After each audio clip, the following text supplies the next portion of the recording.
What is a university for? Is it a place where you learn how to think, or is it a place where you're told what to think? The University Grants Commission, the UGC, has a new proposal, a plan to infuse what it calls Indian knowledge systems into all higher education, from commerce to chemistry. On the surface, the language is powerful. It speaks of cultural decolonization, of recovering lost pride, of returning to our authentic roots also. And let's be clear, this is an appealing idea. Well, who wouldn't want to connect with their own heritage, right? But we are journalists, we're students, we're all citizens. And our first duty is to look past the attractive packaging and examine with unsparing care what is actually inside the box. What's in the box?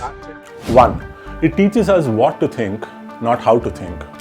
And when you do that, you find this is not some simple addition to the syllabus. This is a fundamental and deeply dangerous attack on the founding principle of free inquiry that defines a very university. Here are 10 reasons why. The heart of real education is critical inquiry. The simple but profound idea that no text, no figure, no concept is so sacred it cannot be questioned. This curriculum does the opposite. It is designed to cultivate reverence. Take Kautilya's Arthashastra. The UGC framework presents it as a source of timeless wisdom on governance and financial management. That is not an invitation to critique, mind you. It is a command to admire. A real university education would force you to grapple with the entire text. Its fascinating but brutal statecraft, yes, but also its rigid caste-based social order, its vast espionage networks, its cold prescriptions for political assassination. And it's not just in the humanities, mind you.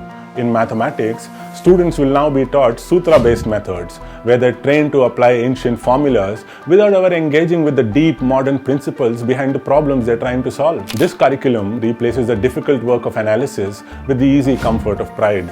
2.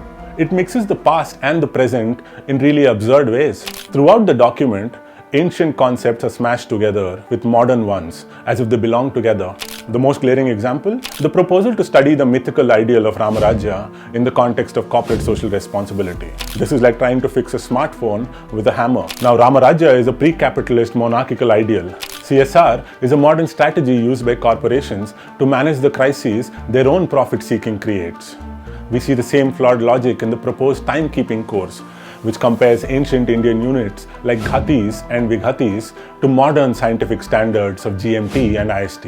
The goal is to create a false equivalence, making an old system seem validated by a modern one.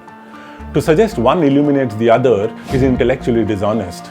Its real function is to give a sacred indigenous stamp of approval to the often inadequate PR exercises of modern corporations. It cloaks exploitation in the language of righteousness. 3. It blurs the line between science and mythology. Perhaps the most damaging part of this project is how it systematically dismantles the boundaries between different ways of knowing.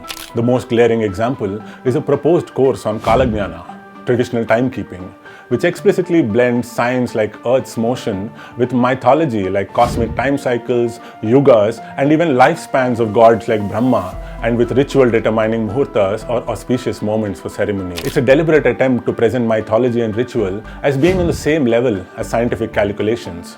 This same confusion leads to proposals to teach mathematics from religious texts like the Narada Purana and to have courses on the philosophy of Indian mathematics that link the subject to Vedas, Puranas, and even personality development. This is no different from suggesting the philosophical idea of Parmanu is the same as Niels Bohr's modern atomic theory, or that traditional Rangoli is algorithmic art. It devalues both our culture and the rigor of science. 4.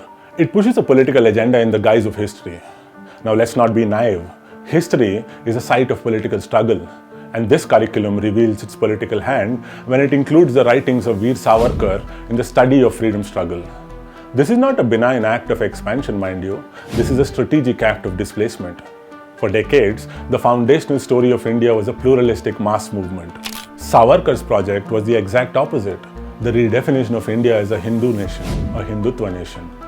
Placing him at the heart of the independence story is a calculated move to replace the idea of a secular, diverse republic with that of a sectarian, ethno-nationalist state.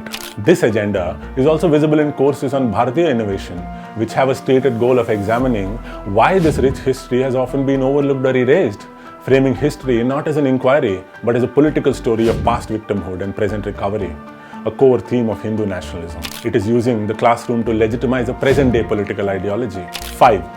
It erases the knowledge of the oppressed. The very phrase Indian knowledge systems is a dangerous monolith. It pretends India has only ever had one system of knowledge, but the curriculum's choices, from the Vedas, Shulva Sutras, to the texts like Surya Siddhanta and the Puranas, tell the real story. It elevates the knowledge of the historically powerful upper caste groups as the only authentic Indian knowledge, and in doing so, it commits a form of symbolic violence. It erases the great traditions of resistance and dissent, the anti-caste philosophies of the Buddha, of Savitribai Phule, of B.R. Ambedkar, the syncretic beauty of the Bhakti and the Sufi saints, the deep ecological knowledge of the Adivasi communities, and the powerful oral histories of the Dalit communities. A student from these backgrounds is told implicitly that their entire history of struggle is not knowledge. This is not education, mind you. This is the sanctification of hierarchy. 6. It is a direct attack on the university itself. Now, a university is supposed to be a self-governing community of scholars. This UGC directive is a top-down bureaucratic command. It bypasses academic bodies and imposes an ideology from above. This creates what is called a chilling effect. If you are a young professor whose research contradicts the state-sanctioned narrative, how free are you to teach this truth? This model transforms independent scholars into compliant transmitters of the state's doctrine. It turns a space of free inquiry into an arm of the state. 7. It offers cultural pride as a substitute for a better life. You must always ask of a state policy, why this and why now? At a time of high unemployment and deep economic anxiety, this aggressive turn to cultural nationalism is no coincidence, mind you. It's a classic political diversion. When a government cannot deliver on material promises, jobs, security, healthcare, it provides ideological compensation.